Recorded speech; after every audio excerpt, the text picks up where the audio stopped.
Hello, everybody. Happy Thursday. It's Josh here with On the Wrong Lead, and we got a very fun show for you.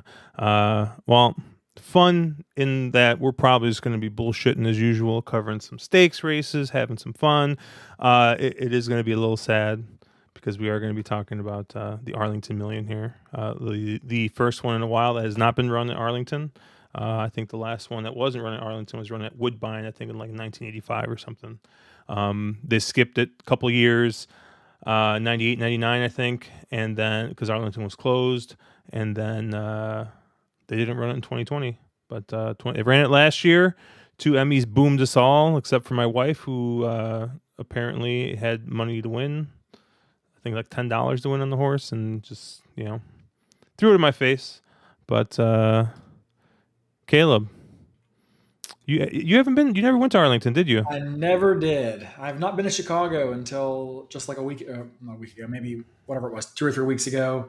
Would have loved to have gone to Arlington, but I missed my chance by a couple months. Yeah, and of course you showed up when we had just like the best weather of the entire summer so far. Both weeks you were in. So I think you guys have nice weather all the time. You're just holding out on the rest of us. I don't know about that. I do want to congratulate both yourself and myself on having Dyna Drive last week. That was a nice. What was it? 34 to 1 or something. We cleaned up pretty nicely there. Did you have win money on the horse, right? Yeah, I only had win money on the horse because I had him in the pick 5 as well. That I'm not ready to talk about yet. But yeah, I had to win money only.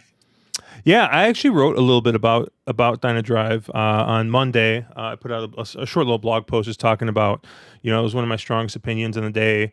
Was a nice price. Hit the exacta in that race, and I started at pick 5, that middle pick 5. I was already dead in the early pick 5, so started the middle pick 5 with it, and I got to the payoff leg, and thought I had the race surrounded, but Rosario does Rosario things and just busts all my tickets up. But you can check that out on ontherewronglead.com if you guys haven't seen it already. Looking in chat here, it looks like John Massey saying he's surprised that I'm supporting Churchill's bastardization. Yeah, it's definitely a bastardization because it used to be a very, very turf heavy card. And now we only get 2 races. It really is insult to injury, the fact that I can't run turf races. Yeah. Yep, and of course, Nick Feldman there. He says Dyna Drive. He loves those Dynaformers. We'll get him a little correct button. How about the friend of the show, Murphy, using Dyna Drive for a pretty good weekend himself? Yeah, dude, Murphy did just an amazing job. And another thing Murphy did was completely body Mark earlier when talking about Saratoga and Del Mar. I actually used the body bag GIF to just ensure that Mark knew that Murphy did indeed win that argument. He did? Yeah, no, he probably did win that argument. I basically only lose arguments, and I've lost many of them today, so I'm having quite the day. And Stephen Fox come in here just choosing violence. I have an important question. How do you handicap Naira Stewards? I've heard Mark might have some insight. It's easier than handicapping Del Mar pace dynamics with jockeys who just are going to do whatever they want. I mean, I realize there are Naira specials. They do happen. They do happen quite often, actually. But oh my God, Del Mar is uncappable. What happened right now? Oh, I'm betting somebody flipped. 10. Yeah, I bet somebody flipped in the gate or something. Okay, I was like, what I missed? Like I'm sitting here, I'm looking. I have a bet on this race, so. Horse through the jock and ran away. Oh, fun. Yeah, but it's been an interesting week. I thought that Dyna Drive made it up significant amount of damage I did last week, but alas, we weren't able to put anything together. John Massey says both the 8 and the 10 are out. Yeah, I missed that. Okay. Well, my 7 is still 25-1, so we'll see if that holds. Nick Feldman saying Doug O'Neill horse is going off 2-1 off a 12-1 morning line. Is that the one? That is actually the 6 that is took all the money. Oh. I do like this one though. So my channel might enter Mark, and I'm just going to bet Hector Brios on turf. Hector Brios, yeah, my pick 3 that's now dead because in the previous race jocks can't read pace dynamics. But originally, my original capping had me on the 1, the 4, and the 7.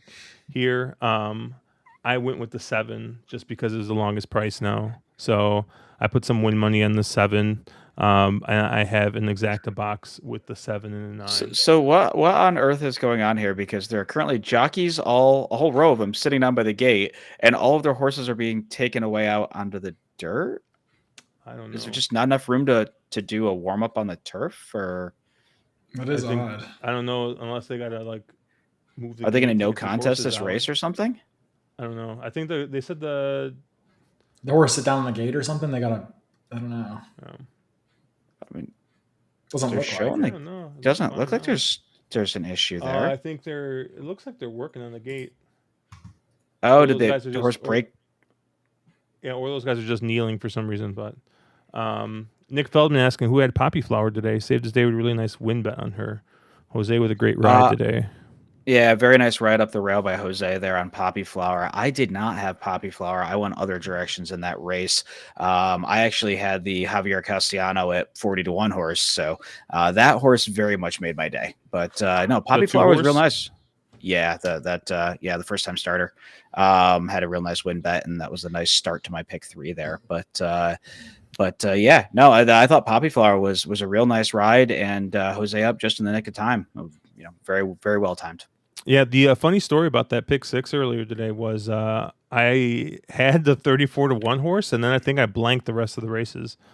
So at least I didn't Caleb it, right? So it could have been worse. Could have been 5 out of 6, where the leg that you missed was like 4 to 5. Yeah, I didn't Caleb it, so I'm gonna at least give myself a little pat on the back for having that long price. But I got nothing out of it, so I made less than the minimum. But yeah, it looks like there's I can't believe you didn't at least a little bit win bet that horse. I was 4 wide there. I wasn't going to be able to win bet any of those horses. Yeah, it's not like I singled the 2, right? It's not like I was just like some hero singling there. But I had 4 horses there. Yeah. And John Massey basically echoing what I kind of am feeling. Saratoga beat me up pretty good. Can't string things together. That's kind of how I felt so far with the Saratoga meet. I feel like I've been close. I've had some pretty nice single race scores, but when it comes to actually trying to get things together and get a pick 4, pick 5, pick 6, anything like that together, I just haven't. I've cashed some nice doubles. I've cashed a couple nice exactas, some nice win bets, but I haven't really been able to put anything together. Caleb, I think did you finally break your pick 5 streak this weekend? I broke it last weekend. I mean, it wasn't much of a pick 5. I think it paid like $300. So it's been tough for me too. I think I'm positive on win bets at Saratoga this meet, and then negative on pretty much every other wager. So doing okay at finding those prices, the Dyna Drive kind of horses. I had a win bet today on a horse that went off, I think 6-1. But stringing things together has been the challenge for sure.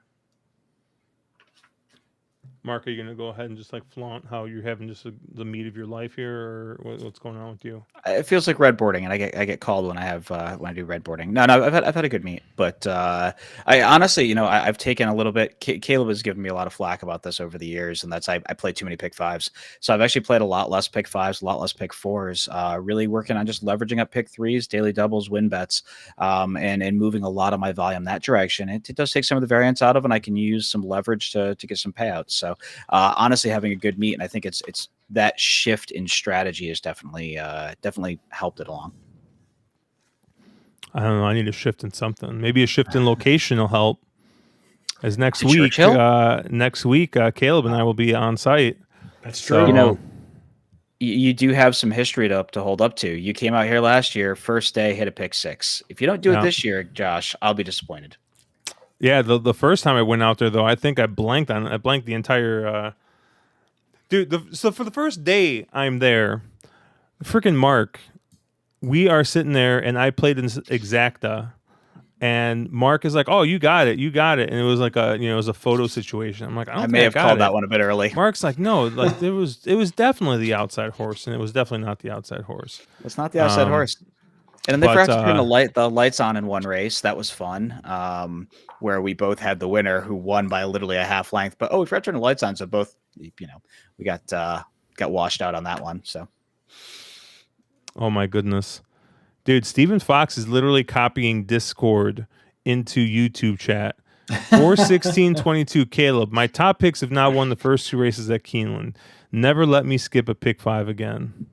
Well, I've held up my end of the bargain.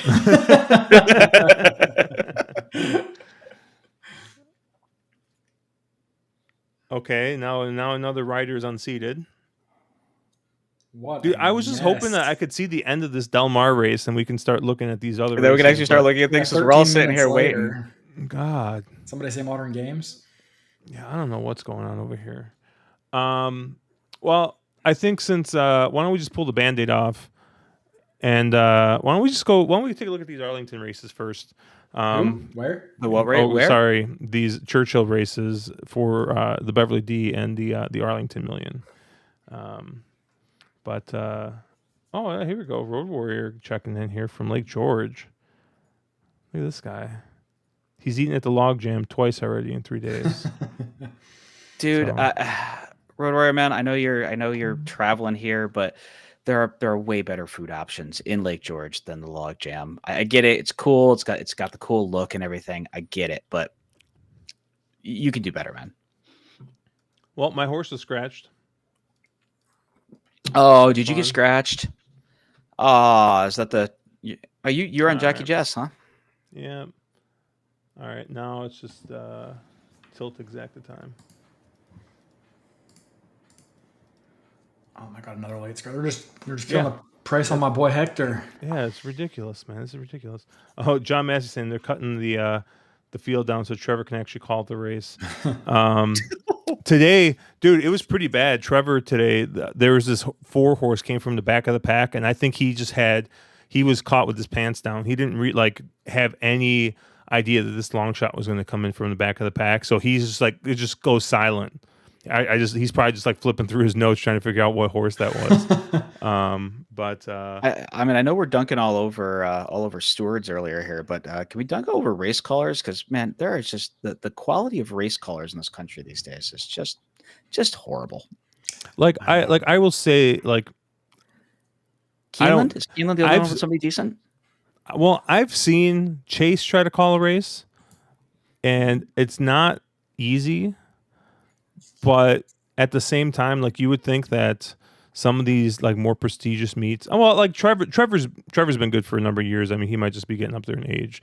But I've let my feelings on John Imbrali go out there. I hear he's a wonderful human being, very very nice guy. He's got his thing where he has people in the booth for breakfast or whatever. I'm sure he's just an amazing human being. I mean, he has to be in order for someone to like him enough to keep him in that job. You could have whatever thoughts you have about Larry Colmus, but the difference between the difference between the race callers has been just stark, to say the least. John Dooley calling Indiana and not Naira is a bit disappointing. Yeah, that's unfortunate.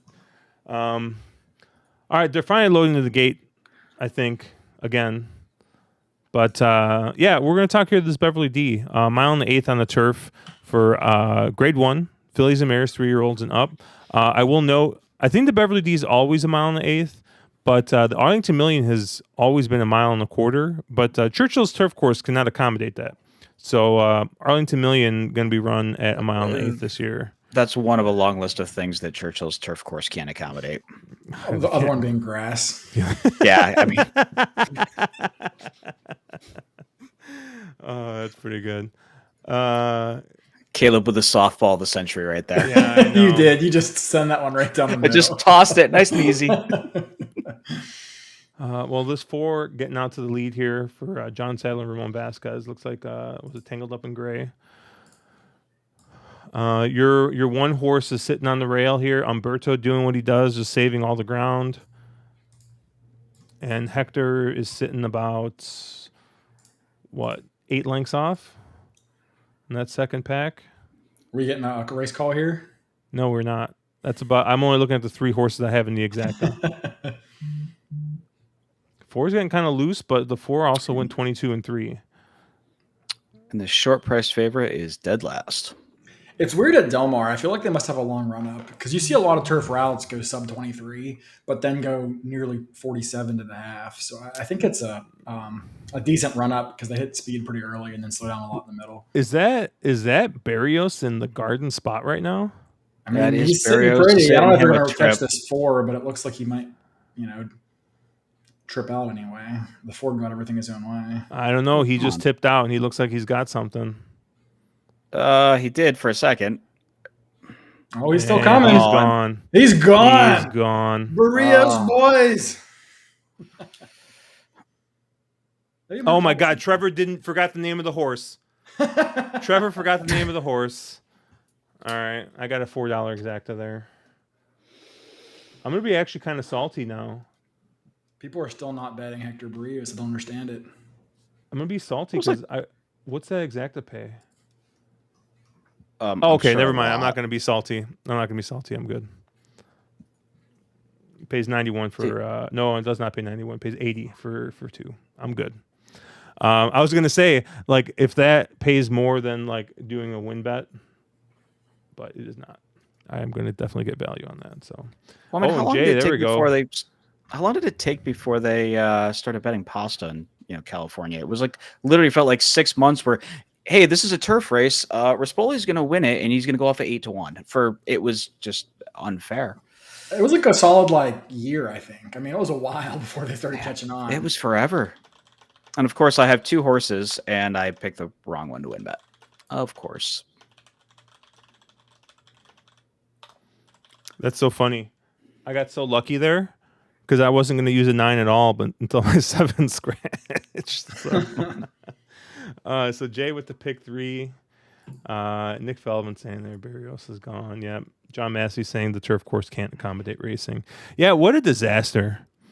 I mean, I feel just like turf racing is kind of just like is always accommodated nice field sizes. It's always I think to me a more interesting betting product for the most part.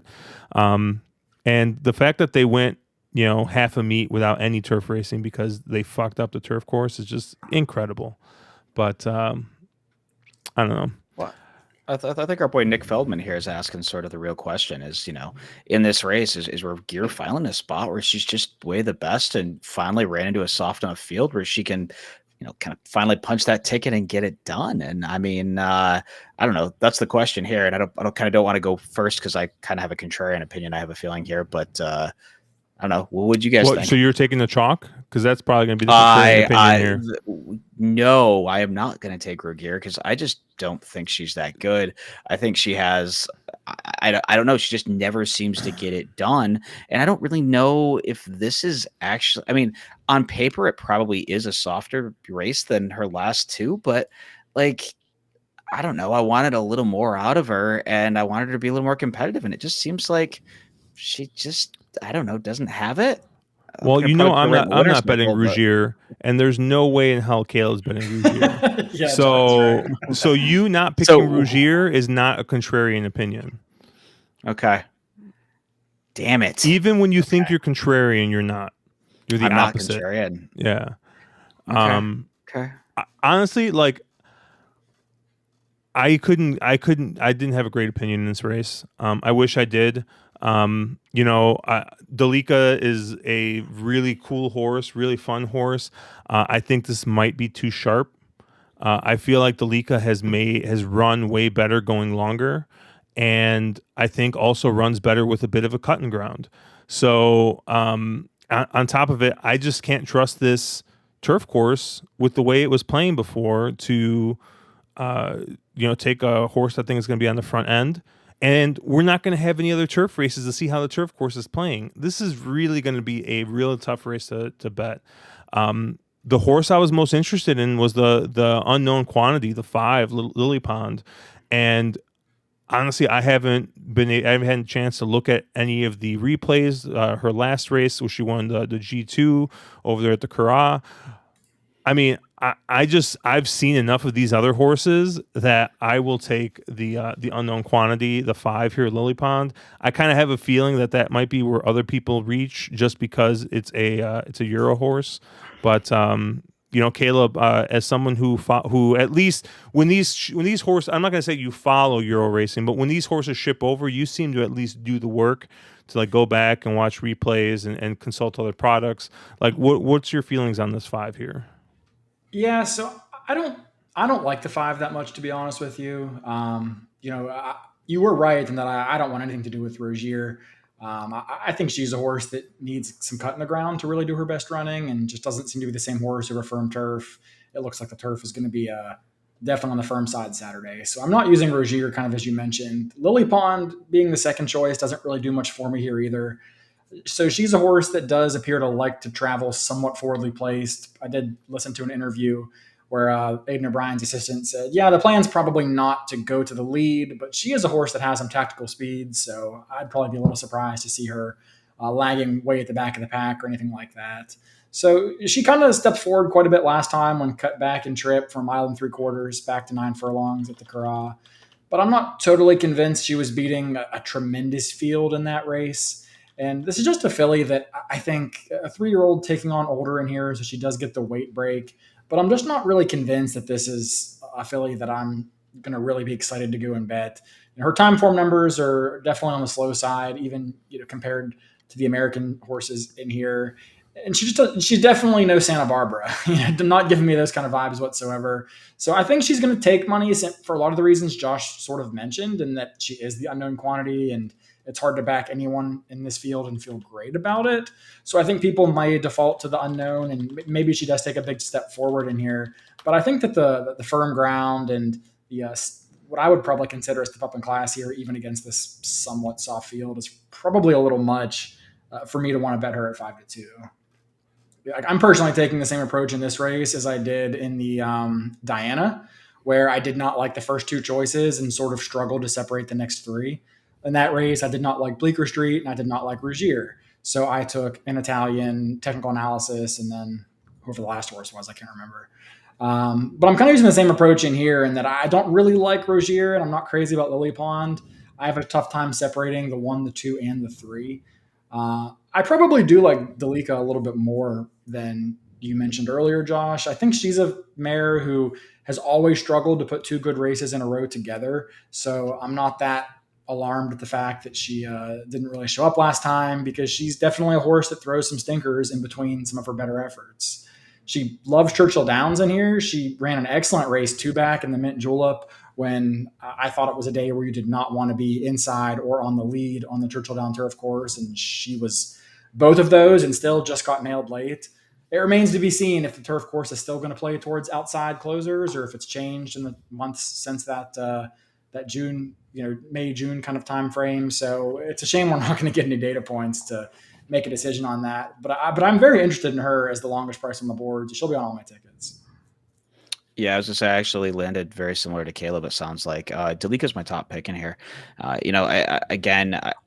think she's, the pace dynamics in this race are extremely different, because there's no an Italian. There's none of that horse that is an absolute head case that's going to go and get a send and, going to go crazy fast early. I think Dalika ends up probably on the lead here and ends up very much controlling pace type. And, hopefully Benji can, slow the pace down a little bit. I actually think this this is fine. I mean, this may be on the sharp end of what she wants to do, but my gut is she can kind of get on the front end here, and we have no idea how this turf plays. Default for me is to all kind of go for the speed horse on this kind of thing until I know otherwise. I think she could just kind of break on top, and nobody will be able to get to her late. You definitely is going to have the stamina if it does come up a little tiring. So I thought Dalika made an absolute ton of sense in here. Caleb's very much right. She doesn't tend to fire back-to-back races, but she does love Churchill. So 5 of 6 starts here in the exacta. Again, I understand this is a completely different turf surface, but I definitely did like her here at a price, and she's kind of my top pick. But again, I think you can make a case for every single horse in this race, but I definitely will take Dalika, who I think has a lot of upside, and I'm getting a lot of value on. Mark taking a speed horse on turf. Yeah, Mark taking the longest price on the board for a cheap speed on turf, and Josh taking the second chalk Euro shipper. What is today? I don't know. Is this race even part of like the cross country? Is there a cross country pick 5? Oh, I know there's some nonsense. Did you guys see the was it a pick 4, pick 5, pick 6 that Churchill was running with Ellis Park? It's a 2-day pick. I don't care with Churchill. I have nothing. No, unless they're the Kentucky Downs prep races, which I don't think they are yet. I think that they actually are. Oh, are they? Well, then they might be interesting. They might be worth looking at. So you're telling me you're not excited to play Ellis in August, Caleb? Really? You could have ended that sentence after Ellis. Okay. Is that on Sunday, right? Those races are running? Yeah, I believe it's Saturday, Sunday. It's a 2-day. Oh yeah, the Run Happy Ellis Park Derby. I mean, have we officially, as like a racing industry, gone just like too far with these 2-day gimmicky novelty wagers, like a 2-day pick 6 linking like races that I wouldn't even cap the Churchill races if I didn't have to for the stream. like if we just gone kind of is this a tired trope at this point? These are not the prep races for Kentucky Downs. Thank God. No, Ellis Park Derby. I just assumed that's what it was. No, I think we've gone too far in one direction. I mean, I think it's the cross country and some of those, especially if they're low takeout wagers. I think some of those are very interesting. But I think we've gone a little too creative. Breeders' Cup or something like that.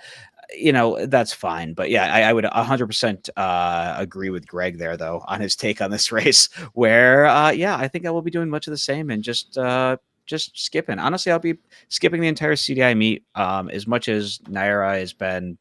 There's been a lot of things that are not the best at Naira this year, specifically at Saratoga. I think CDI has done an even worse job of packaging their product. And when you're running stakes races, and that's the first race across your new turf surface that no one's seen in forever is a G1, and you're expecting people to be excited about betting that product, it just no, that's absolutely terrible.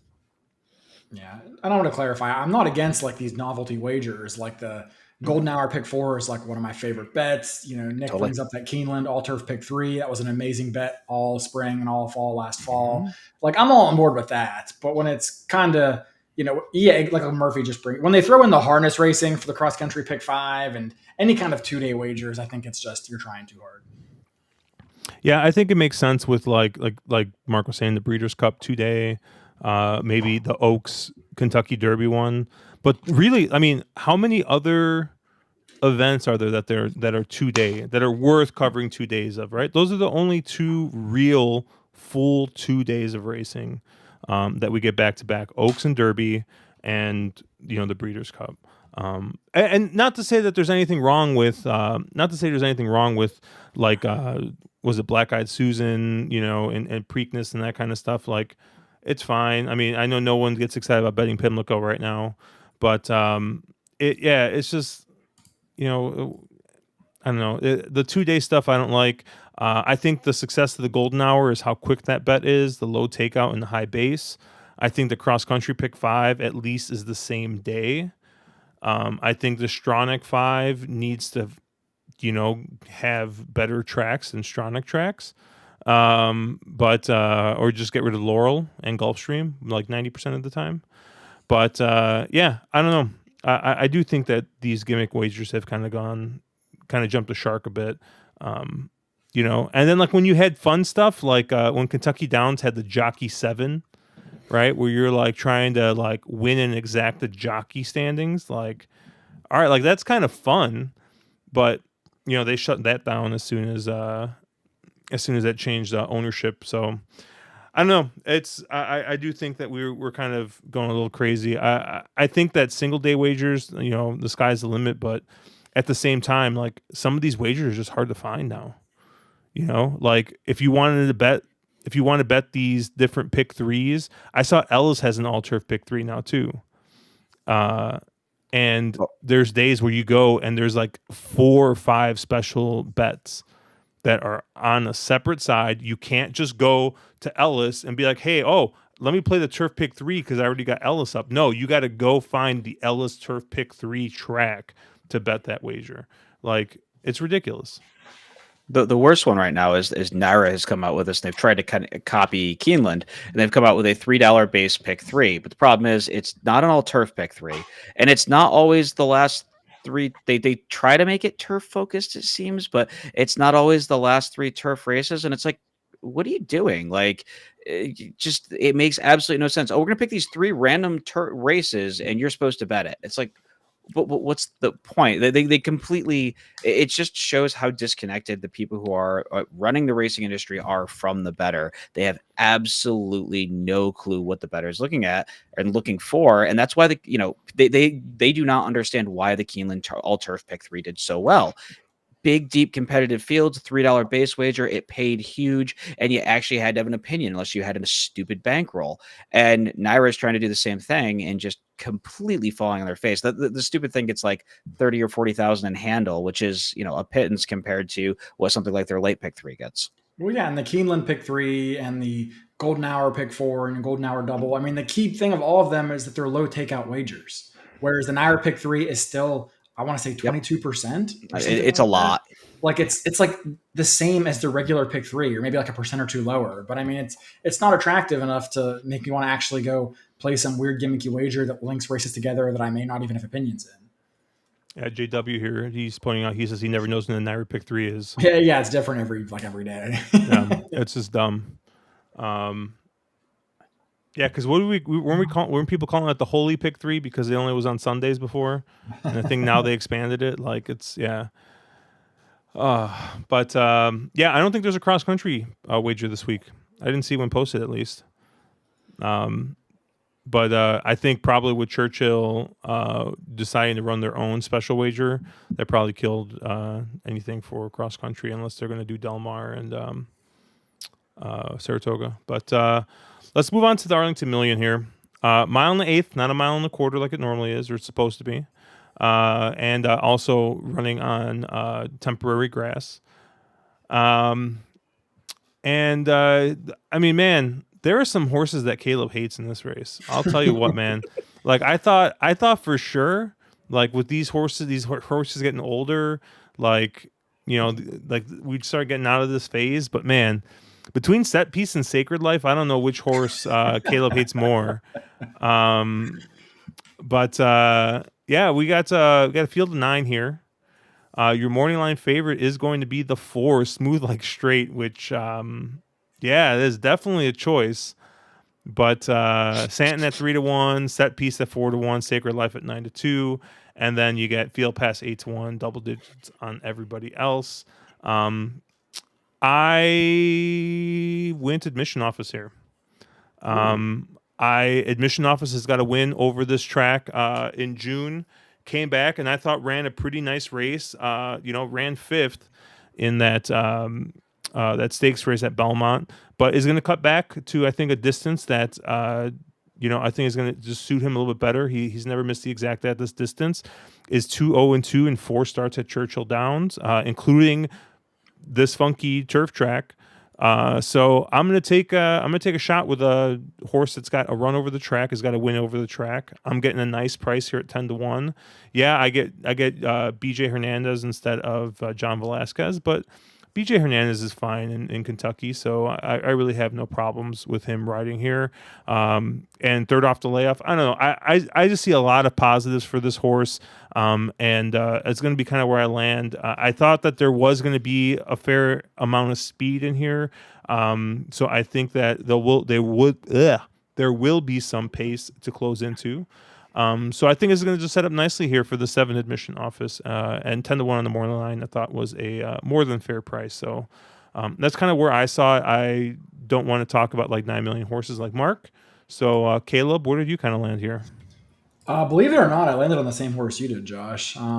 You're getting too good at. I'm getting too predictable, I guess. After you knew I'd hit Rogier, and then know how I feel about the like Sacred Life and Set Piece. I'm not going to make any of my tickets.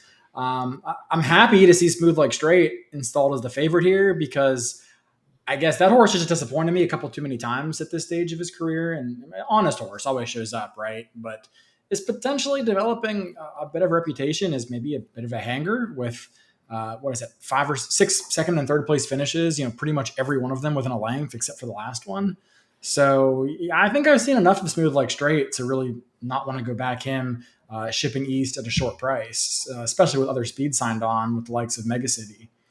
So I actually do like admissions office for all the reasons that you mentioned, Josh. To cover a different horse, a second horse that I like essentially as much as admissions office is the number 9 Cellist. This is admittedly a horse that probably needs to run a little bit faster to compete with some of these, but I think this is probably the least exposed horse in this entire field, with the possible exception of Santon, who is starting to rub me the wrong way as well. So Cellist is a horse that's 2 for 2, perfect here at Churchill Downs. Has wins anywhere as short as 1.16 miles all the way out to 1.5 miles. So I'm not too worried about 1 1/8 miles. I really don't know what happened in that last race at Colonial. They had timing issues, so I'm not totally sure the fractions, are correct there. But it looks like this horse just totally kind of, folded up and just didn't really do much. Did some running, but then just totally faded badly. So I'm not really sure what happened in that race, but I'm kind of willing to forgive it because Colonial is a bit of a quirky track. That is a race that was absolutely dominated by the closers. I mean, the horses that won that ran 1, 2, 3, and 4 were 7th, 5th, 6th, and 8th at the first call. So that's a race that kind of totally fell apart. I'm willing to forgive that effort. And I think Celis is a horse here that could be sitting on a nice race, likes the track, and should be, forwardly placed without necessarily being on the lead. So might be able to trip out compared to a horse like Admission Office who needs things to go his way. Yeah, and I ended up on a bit of a price in here. I actually ended up on the 5 Mega City. This is a horse who seems to have really gotten better after moving into the Mike Maker barn, which does often happen. He's got 1, 2 in a row. Kind of has an improving bit of a pattern. I realize he's 7. You don't expect 7-year-olds to kind of get better. Does have a win across the service. You're getting Corrales up for Maker at a bit of a price. And, honestly, I'm being a time form figs person. I thought, his figs actually fit pretty well in this field at a pretty stupid price. I thought Mega City in here was actually pretty interesting. So, I'm sure I'm completely wrong, but let's see how the bias plays out. My thought was, Smooth Like Straight's going to go to the front end because that's what he does, and Mega City's going to get first run. So, see if he's good enough. Going to get a quite the class test. But I'm okay if I'm getting paid that kind of price to pay the class test tax. I love me some Corrales, but I had a hard time getting there, and even with the E8. But I don't know. I don't know if it's just, like I said, like previous trauma from speed horses at Churchill, or I don't know. I just think this is a much tougher spot than what he's been facing. But yeah, no, I agree, and I also wonder with and not that Travel Woes would necessarily bother Corrales, but he's on a couple of mounts at Saratoga on Friday, so I don't know if that's just trainers putting him on mounts because occasionally some trainers like to play stupid games like that and then last minute do a jockey change, or if he's actually traveling back and forth. But sometimes we've seen jocks who do that not have the best rides afterwards, so a little tired, a little too much fun. I mean, we talked about the turf course, and I think Stephen brought this up a couple, quite a few messages back, I think. Like, are you guys approaching this with the same bias in mind that inside speed is bad on the turf? You want to be outside closers? Or we're not going to get to see anything. So are you going to carry that historic bias kind of forward in your handicapping, or are you going to approach it with more of a clean slate? I'm going to approach it with a completely clean slate. I know, again, I'm a Saratoga person. We all know this. When they redid the Melon and put banking on it and redid that surface, it completely changed the old bias there. So my take here is that them redoing the surface, putting all new sod in, I'm sure they redid drainage and everything else, completely threw this for a loop. I have absolutely no idea what the bias is, and I'm tending to take speed horses just because, I don't know what else to do until you see a couple of races, and you're going to see 2 races and then potentially none until 2023. So, yeah, I mean, you're completely throwing darts here from a bias standpoint. I think when you have that sort of come up, you just have to pick the horse that you think's the best horse, independent of bias or run style. I'm treating it the same way. I was just curious to see what you guys were thinking as well. Like I'm also kind of approaching it from a more, like a clean slate perspective. Well, luckily for me, I'm not betting that first race, so I will get to see a race before I see what happens here. But it's CDI, so I will be betting none of this card. But I'm sure Caleb is. Well, I'm not sure, but I would bet Caleb is in the same boat. Yeah, I'm not going to have probably any real money through here. I might have a spot play or two just because, so far I do like some prices. So I may have some small spot plays or pick threes, but I'm not going to spend a ton of time or money on the card.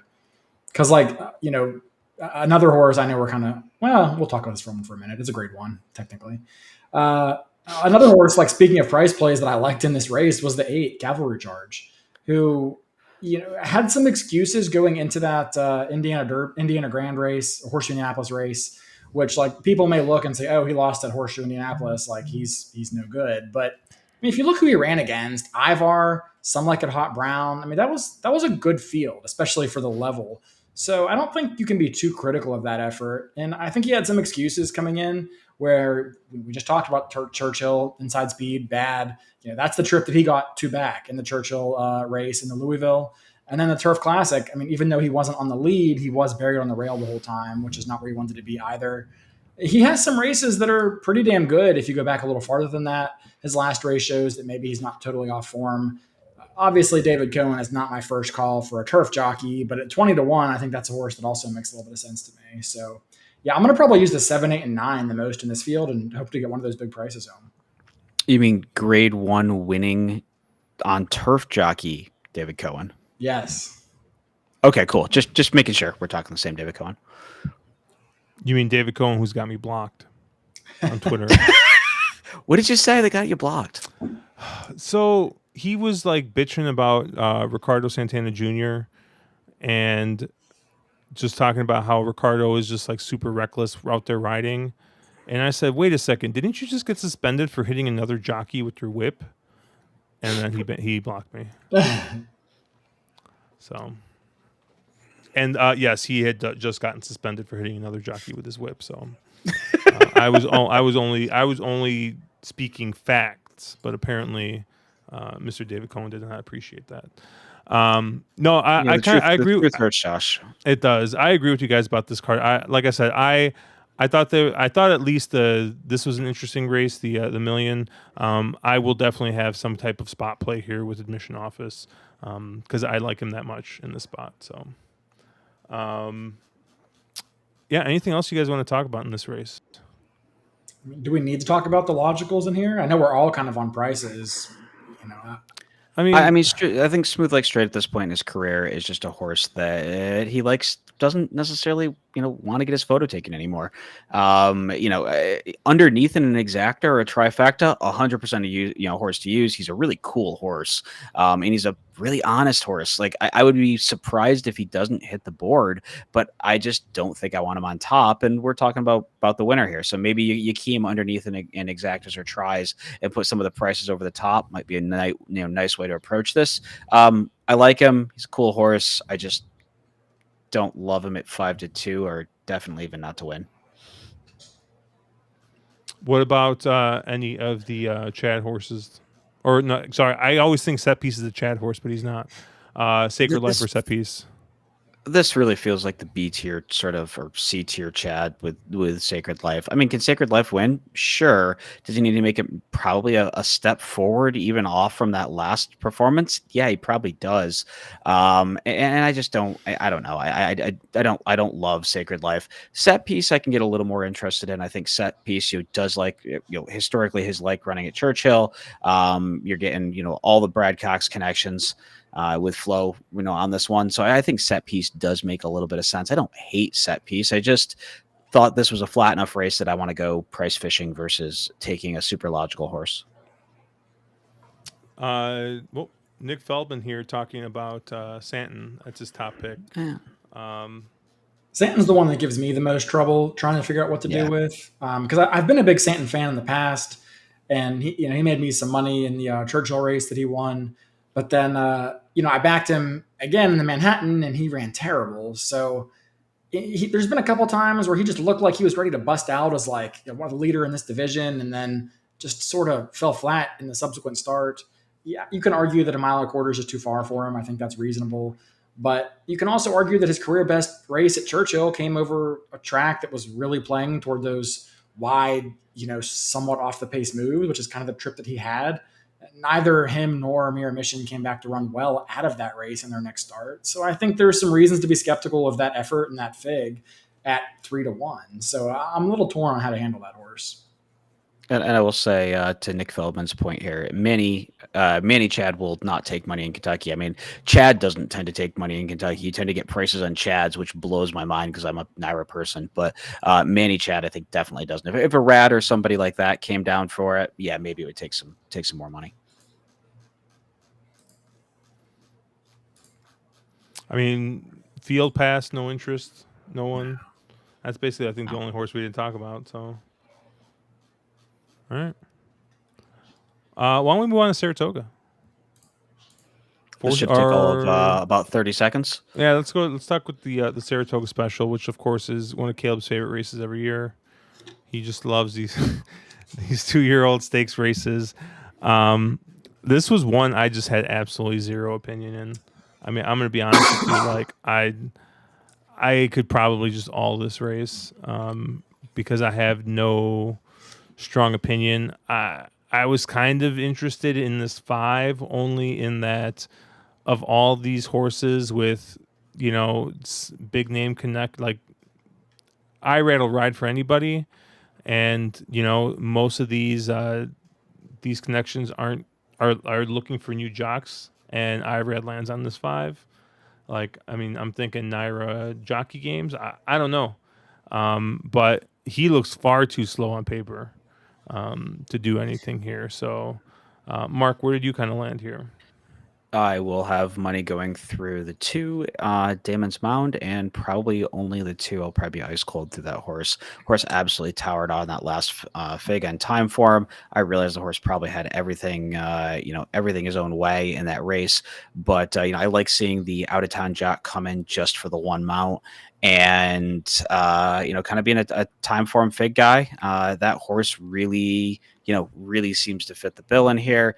And Asmussen Rosario is going to take just a ton of money on connections alone. I'll probably be pretty single to Damon's Mound, the 2.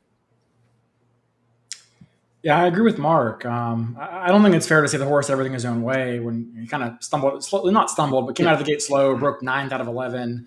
Was 5th at the first call, and then ended up winning by 12. I think that's a nice race. It shows me that this horse can pass other horses, which is something that we have not seen from Gulfport or from Super Chow, the next 2 picks here. So yeah, I kind of am seeing / hoping that Super Chow and Gulfport go out to the lead, and that Damon's Mound can kind of just tuck in for 3rd and tip out wide and run these horses down. I think I've said this before, the biggest improvement you see in most of these horses, especially 2-year-olds, is from their 1st to 2nd start. We've kind of seen Gulfport improve already, and I think that Damon's Mound is still sitting on improvement, as well as Super Chow for that matter. So I would be interested in probably both of them, but certainly more Damon's Mound. Yeah, I guess I shouldn't have said head of his own way. I guess I should have said, I don't really know who he was beating, right? Like, That's fair. and I don't really know if he was. I don't even have a lot of, didn't have a lot of pace pressure when at third call you're ahead by 5 and the final is 12 ahead. I mean, he definitely had to do some work. Didn't break the best. Hopefully, they've gotten those issues straightened out. But after that, I really don't know who was in that field and who's come back or anything else. So I guess there's still some questions there. Obviously, as there's going to be an 82-year-old because they're very prone to taking massive steps up. What I noticed was a little weird about Damon's Mound was that after the Churchill win, he's been training at Churchill, that they sent him to Colonial apparently, and then had 4 works at Colonial. So I haven't looked into this. I don't know if potentially there was a plan for this horse to run at Colonial and maybe some little stakes race over there. I mean, he is a Florida bred, so he probably had some options in Gulfstream. So I thought it was interesting that he ends up here for a horse that maybe they didn't know how good he was. My thought with that one also is the Lavelle barn is not a huge barn. Is it just a situation where they have a bunch of runners at Colonial and they ship this one along because, hey, let's keep the barn together. It's easier to manage. I don't know if the Lavelle barn is enough where they have, hey, a string at Churchill, they have a string at Colonial, they have a string at other places. Is it just this one ends up training at Colonial because that was where everybody else was? It's possible. Is this a trainer owned horse? It's a homebred, yes. Yeah, it's a homebred. Okay. Well, yeah, the trainer owns a part along with the breeder. Because I'm looking at it, it says Michelle and Cliff Love, but her name is Michelle Lavelle. So I'm like, wait, is that just like a shortening, or is that actually, does a trainer have a piece? Anyways, I was just like looking for some reason why they might ship this horse to Saratoga, because I know everyone wants to win at Saratoga, but yeah, Florida bred. I mean, I think if you want to win at Saratoga, right, you'd have like a New York bred, or you'd have a legit horse, not a Florida bred horse. I don't know. And Gervin was Chase's Derby horse way back when. It's the only thing I know about Gervin. That was way I before watched my time. him win the Louisiana Derby in person. Yeah. Oh, fun. John Massey saying he hates that this is the beginning of the middle pick 5. I hate this race. Yeah, you know how I feel about 2-year-old stakes races. So Yeah, I would probably Same way everyone feels about them.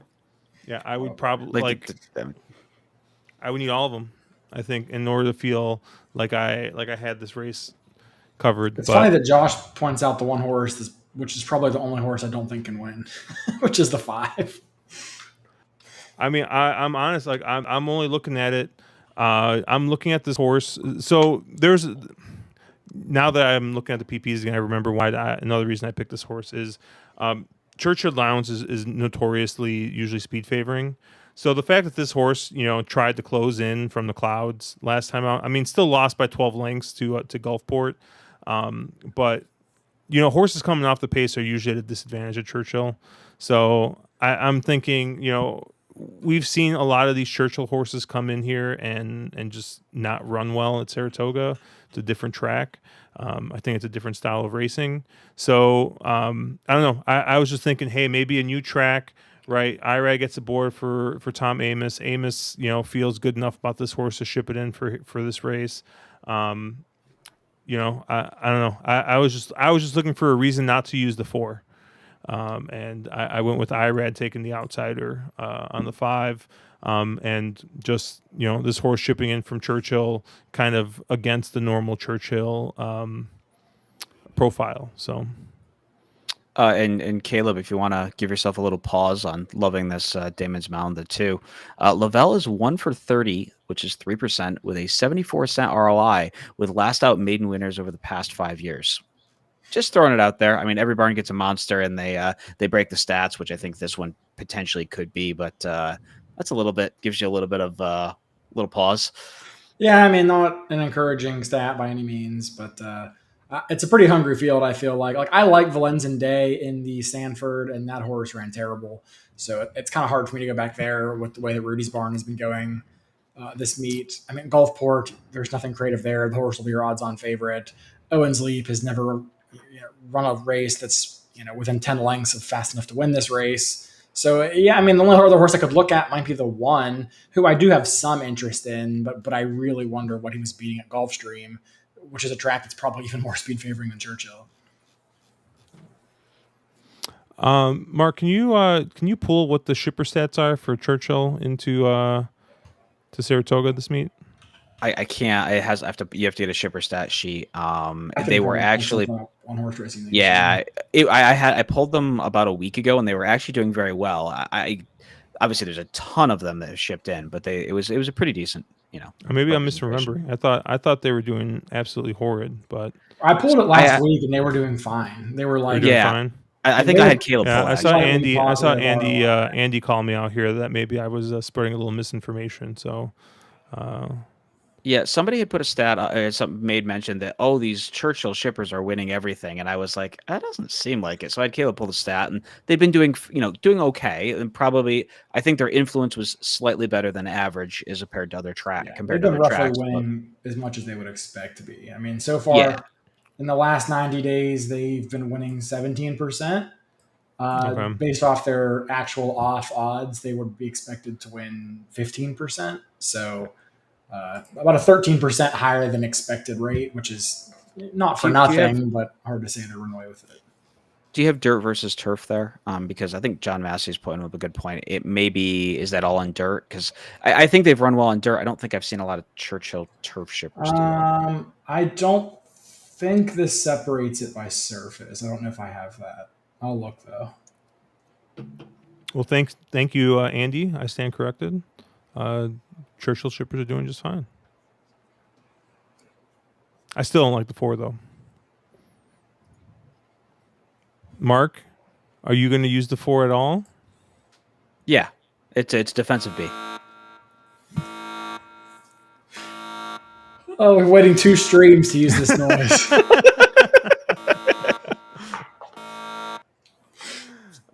Oh my God, I forgot I had this one too. I forgot about that one. And just for Andy, it's not turf, it's derf. Or crabgrass. We're not really sure. Man, there's just been. I mean, we could just meme. We could meme on green? this Churchill turf course. Like I forgot they're using like Bermuda grass instead of Kentucky bluegrass, and it's like why? Like you're literally have grass named after your state. Like, yeah, your state is literally known the for bluegrass grass. state. It's the bluegrass state. That's literally the state motto, and you can't grow grass. At just oh man, fucking Churchill. All right, let's move ahead to the 4-star Dave here. We're going to be going a mile on the inner turf. Your 6-5 favorite is going to be Regal Glory. You got 2-1 on Mason, and then 5-2 on Casa Creed. Get Smoking at 8-1 and Front Row the Fed at 10-1. How the fuck do they only get 5 horses for this race? Because absolutely Naira's no idea. stakes races have been like that all summer. This race has always drawn well, I thought. It always has. This is the worst running of the 4-star Dave I can ever think of. The 4-star Dave historically is one of those ones that you always have Arlington drawing crowds and drawing attention. And it's always great to go see the 4-star Dave because it's this big, competitive, really cool G1 turf race, and it's awesome. And this year is just abysmal. This is horrible. I mean, there's some cool horses in here. There's some horses I definitely like in here. It just I want 2 or 3 more of them. Dude, it's just frustrating.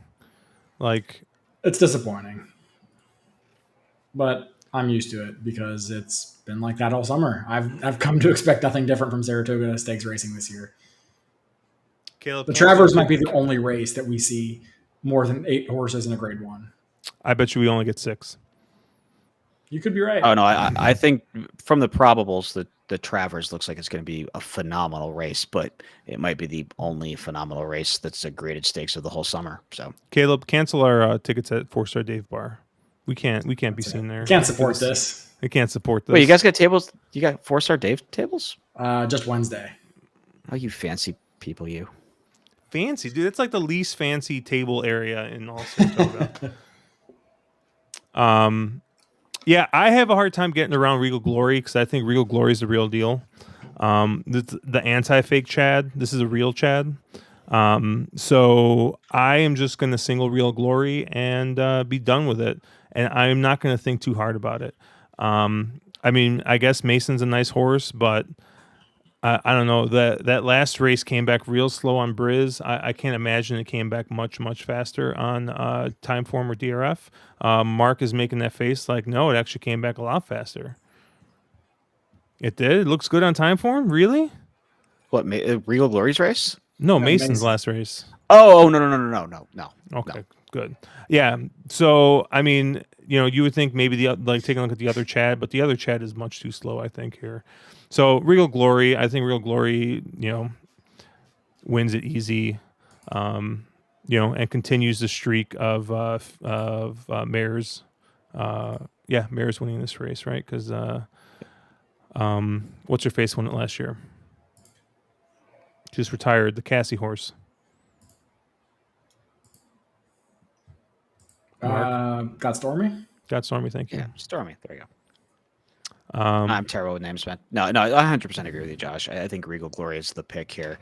She's hard to get, go beyond her. Obviously, it's the first time she's ever faced the boys, so there's always that question to answer. But going by her figures and what she's done in the past, she needs a little bit of pace setup, but she's got enough tactical speed that she can also be very forwardly placed and be very aggressive early. So it's not like she's needs a setup. It just definitely helps her a little bit.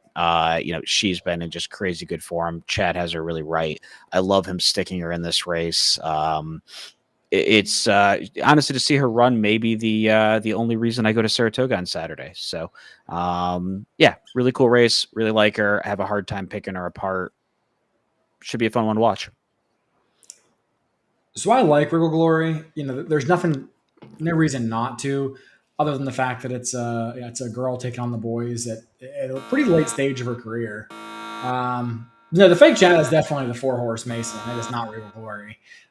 Mason had just a head case of an all-out trip to beat a bunch of nobodies last time out. But the horse I like that I'm going to have as an A, and go ahead and shame me for using 2 A's with a 6-5 and a price horse. But I love Get Smoking in this race. I think this horse has ran 2 races that were way better than they looked in each of his last 2. 2 starts back. I mean, how many times do we have to talk about inside speed on the turf at Churchill? Like, it was bad. We know this. That's the trip that he got. Not only did he get that trip, but he got that trip first after shipping back from Dubai, which is extremely difficult. So I thought he ran huge there. Then he comes back in the Forbidden Apple and ran another really good race. That opening weekend of Saratoga, really the first 2 weekends, I would argue, but especially that opening weekend on the inner turf, it was extremely biased towards closers. All off the pace winners pretty much universally that opening weekend on the inner turf. And of the horses to be up in that pace battle, the other 2 horses that were involved finished last and next to last. Get Smoking kind of hung in there and ran a pretty good third, an excellent third, when he was beaten 3 1/4 length. When you consider the winner was 2 3/4 clear, he was only half a length back from second. So I thought that was a huge race there. This is a horse that should be controlling speed in here. I really don't think Mason wants that smoke to go out there with Get Smoking. You see what I did there? And then I don't think that this horse gets challenged on the lead. It seems like the turf has been playing a lot more fair, so I think speed should be just fine. And Regal Glory might just be classy enough to run him down, but if nothing else, that's an exacta that I'm going to have a lot of money going through. So Caleb, what is the Mark Cassie no Lasix integrated stakes stat again?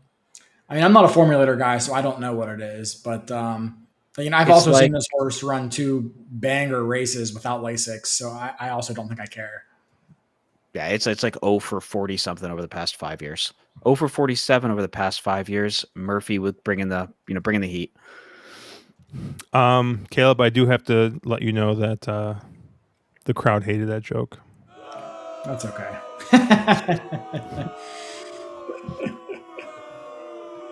I'm gonna let that go.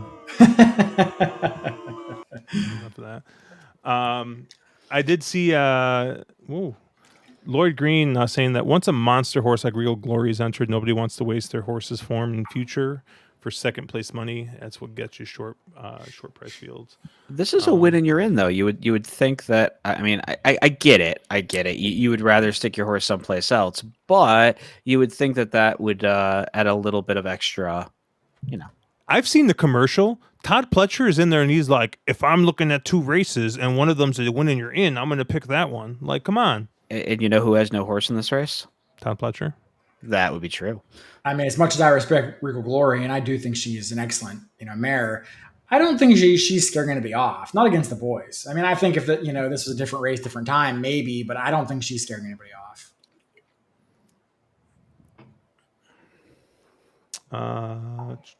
I just don't think we have very many very good turf milers right now. Good turf milers. Yeah, right now we pretty hungry division.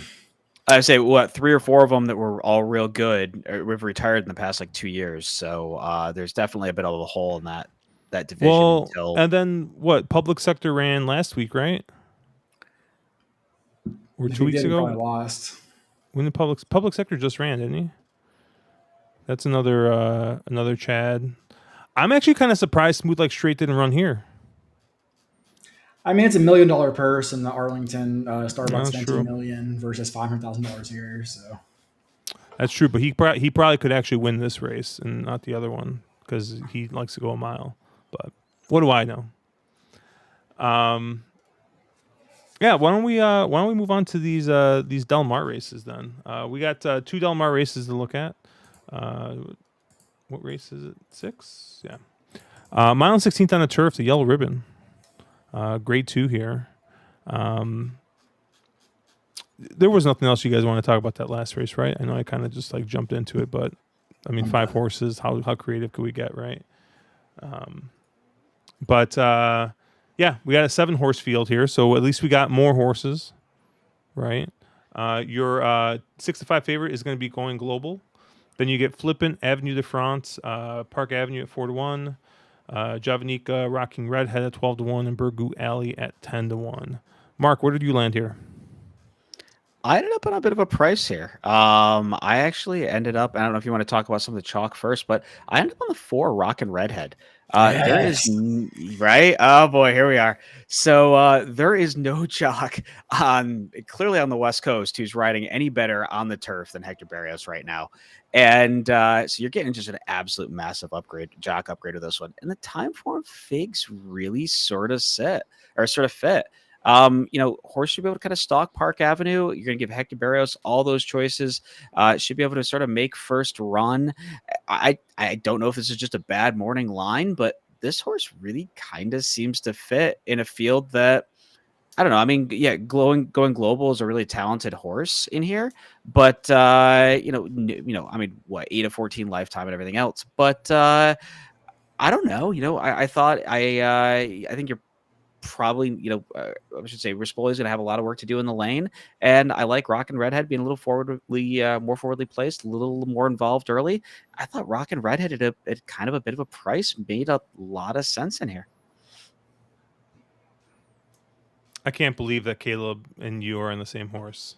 I mean, you saw me blindly bet Barrios as we started the stream, so. Yeah, and I hit that exactly with Barrios too. I guess that makes sense. My real opinion is just that the last race of Going Global bothers me, and I don't want to bet her at a short price. She might win this race, and she very well could win this race, but she definitely strikes me as a horse that, was good at 3 and then maybe didn't really improve that much into her 4-year-old season.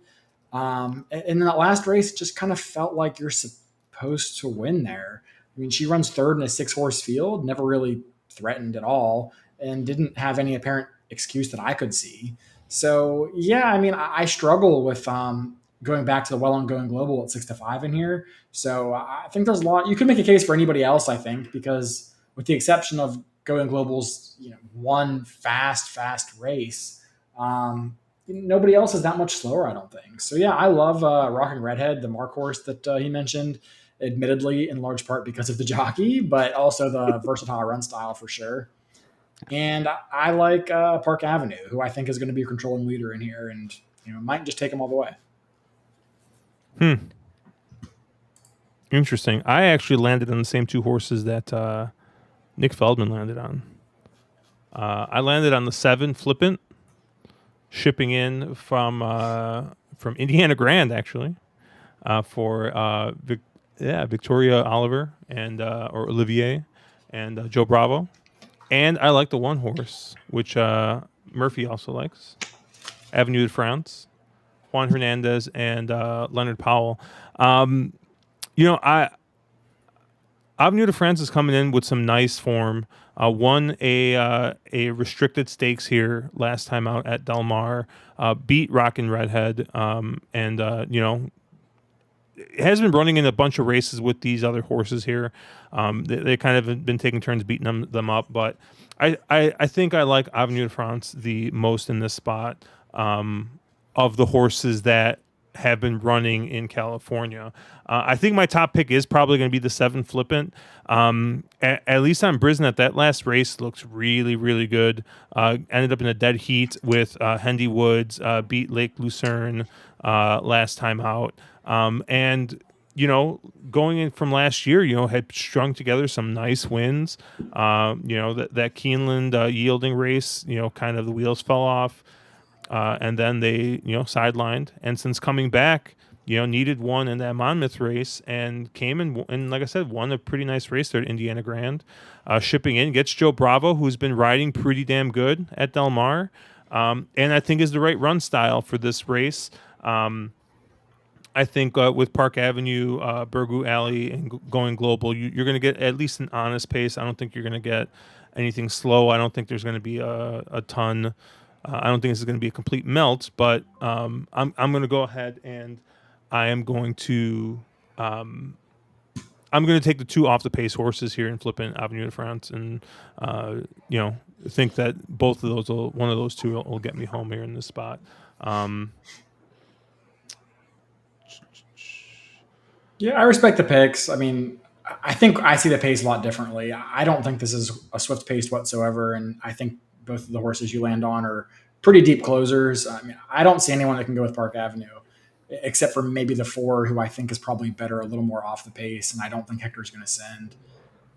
Beyond that, I don't see a swift pace in here. But if you think it is swift, I guess those would be your 2 best closers. Yeah, I didn't see a swift pace either. I think you're going to see some interesting pace dynamics, or probably pace figures, given the last out from the 4, where Abel went idiotic early. So I would imagine you're going to see, I would think Barrios on Rocket Redhead has a lot more choices he can make here. Park Avenue, I think, inherits the lead, but Victor's probably going to try to slow this down, right, if he gets out and gets loose. So again, I agree with you. I don't think they go crazy on the front end. Fair enough. But Murphy did just, win a bunch of money last week, so he agrees with me. So I'm going to take that for all it's worth. Shout out to Murphy for what place? What place did he finish? 3rd? Yeah, he was 3rd, I believe, in the Spawn Surf. And he was also 2nd on day 1. So Greg absolutely killing it, put a nice 2 days together. And I tell you, I've played those kind of tournaments, and doing that well 2 days in a row is extremely hard. Doing that well 1 day in a row is extremely hard. Yeah, honestly, doing that well 1 day, exactly. But being able to string it together 2 days in a row, and it gets tight late, and your head does some crazy things to you. So, well played by him. All right. Anything else you want to talk about in this race, Mark? I know you only talked about 1 horse, which is rare for you. So no, I liked your 1 Avenue de France as well, but no, I think Rockin' Redhead was all I needed to mention, and Caleb actually agreed with me. I'm shocked. We agreed a few times tonight, Mark. It is shocking. I know. I'm getting a little concerned. Yeah. So congratulations to Going Global, who's going to be your winner of the yellow ribbon. At 4 to 5. At 4 to 5. Last time I said that, who was it that just absolutely aired? Shit, what race was that? I forgot already. It was one of the races last week. I think we were all against the chalk, and the chalk just embarrassed us all. All right, but let's close out today with, once again, Caleb's just favorite thing, 2-year-old stakes races. the Sorrento, grade 2, going 6 furlongs on the dirt. There is a very notable absence in this race, which I think is just incredible for a graded stakes 2-year-old race. You guys notice there's no Baffert in here? Yeah, Right. there's a Baffert in here. You know who else isn't in here, which is kind of surprising? Callahan or McCarthy? Or McCarthy Luis has one, Mendez. doesn't he? There's no Luis Mendez. Isn't this his game? Yeah, I mean, maiden stakes kind of, but yeah, I mean, it is surprising, I would say. It seems like his stock has declined in the past couple of years. Yep. Oh, Royal Ship. Murphy on the tip of his tongue. Royal Ship. That was like the one horse that we're like, oh, this horse can't win, and he put him right into the winner's circle. Yeah. So your 8-5 favorite is going to be the 1 Procrastination, 9-5 on the 6 Absolutely Zero, and then Satin Doll, Vegas Magic, Dazzling Dominica, and Classy Mademoiselle. Are going to round out your field here. Caleb, since this is your favorite type of race, where did you land here? Ugh. I landed on the 6. I don't really have any opinion in this race, to be honest with you. The 6 was really good earlier this year. I mean, he's undefeated, has some versatility, doesn't need the lead, has speed if she needs it, excuse me. Mario riding for Doug O'Neill, Redham Racing, that's always a West Coast classic, a staple of combinations that typically ride pretty good together. So I like Absolutely Zero in here.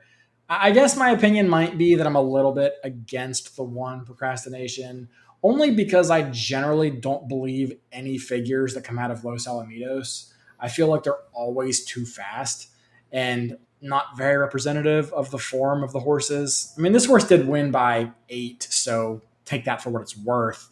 It also went off at 8-5 for Mike McCarthy, first time starter, who doesn't usually win first time out. So maybe this is just a really nice filly. But I have a hard time taking a horse that broke her maiden at Los Al at a short price next time out. So without seeing any other information, I'm going to probably fade the 1. I'm going to use most of the 6 and then probably have a sprinkling on the 2 and the 3.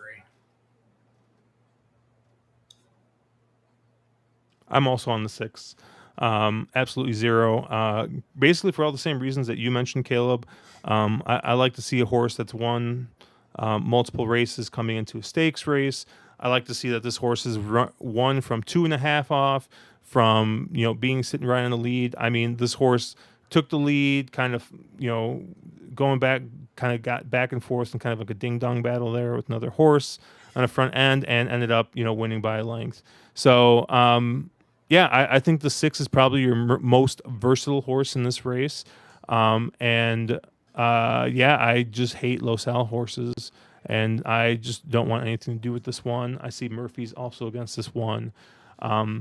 I think you can kind of make a case for basically every other horse in this race if you wanted to. Charles B here is calling out the 5 Satin Doll, and that was a horse I looked at. I mean, going 5 furlongs, and you're telling me you're going to close from 7 lengths off. Like the horse has probably got some talent. I mean, they did go nuclear on the front end, so maybe this is just all pace dependent. But yeah, it at least gets me to give a second look to this horse. I think of the other horses in this race, I'm probably most interested in the 2. Did come back and won that race at Pleasanton and came back really slow on Briz. I'm not sure. I haven't referenced any other products, so maybe that figure is just completely ridiculous. But the Santa Anita race looks really good. These good magics are coming out and they're firing. Yeah, I mean, this is just another horse that's passed other horses, and that's kind of what I like to see in these 2-year-old stakes races. So I like the 6 the most. I like the 2 a little bit, but nobody would surprise me. Fuck this one. Mark? I have no real opinions here. I think 1 was my top choice, but after that, yeah, sure, anybody in the field makes sense. There's just like, this race is so hard for me. I don't know a lot of these connections. Didn't see a lot of these races. I just find this kind of race absolutely extremely challenging. So if I was playing this on a horizontal, I would be probably almost buying this. Well, you got to at least pick something. I said one. One is my Oh, top you said choice. one? Okay. I missed Yeah, I that. said one is hold on. one is my top choice, but beyond that, I would be very, very, very spread.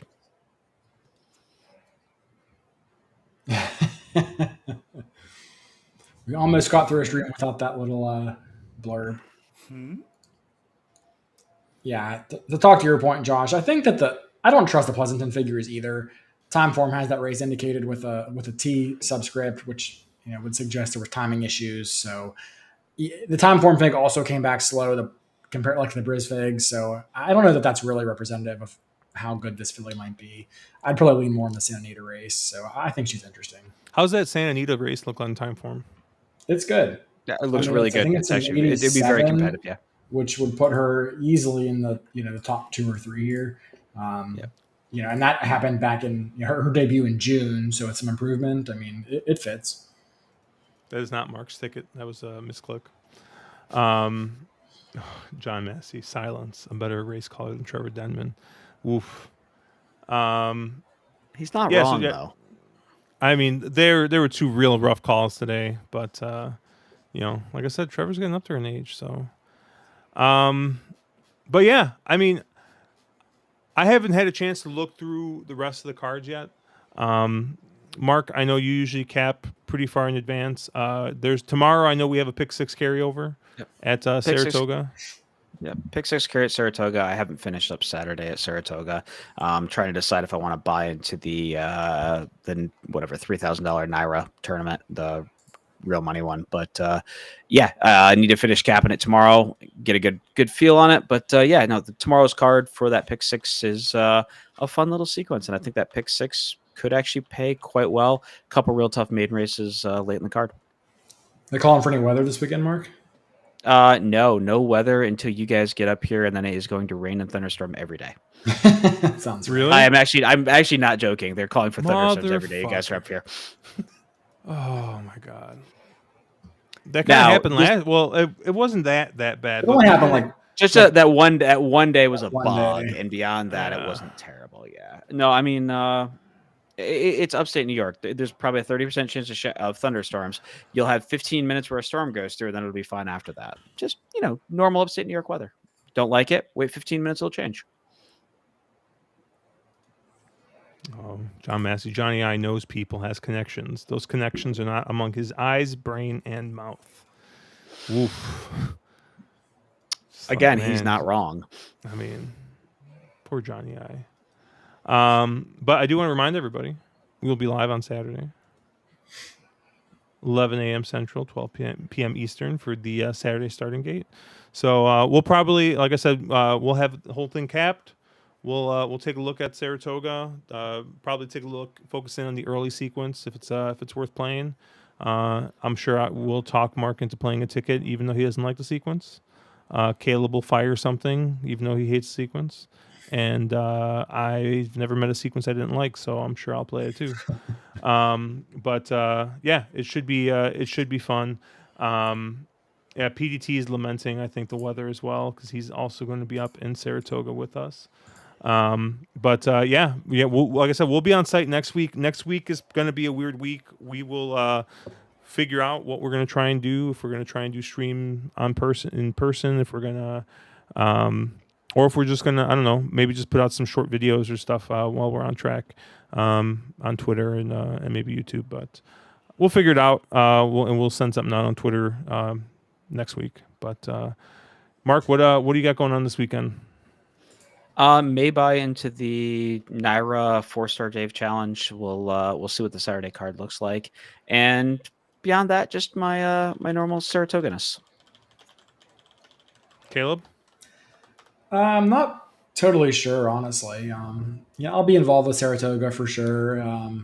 The Churchill card, I mean, I'm not going to get too invested, but I found that just the races we looked at, I found some prices I thought looked good, so maybe try to play a little bit of pick threes around some of those horses or doubles. And then I'll glance at Del Mar also. They've had some crazy big fields lately, which is made for a good betting product, but damn, has it been hard. So, I'll probably be kind of a little bit everywhere, but probably nothing too aggressive since we'll be on track next week and saving a little bit of ammo for that. Yeah, I haven't decided if I'm going to bet through my ADW or if I'm going to bet with cash. I really want to bet with cash just because it'd be awesome to hit like a, like a G score, like a $10,000 pick five and get it paid out in cash. But then you have $10,000 on you in upstate New York. So, so I don't know. Yeah, it's Saratoga, no worries. You want to pull the Bobby where you can pull out a brick of hundreds out of your hoodie, huh? It's all That's what right. you're going for? It's all right. There's a casino up there. We'll be fine.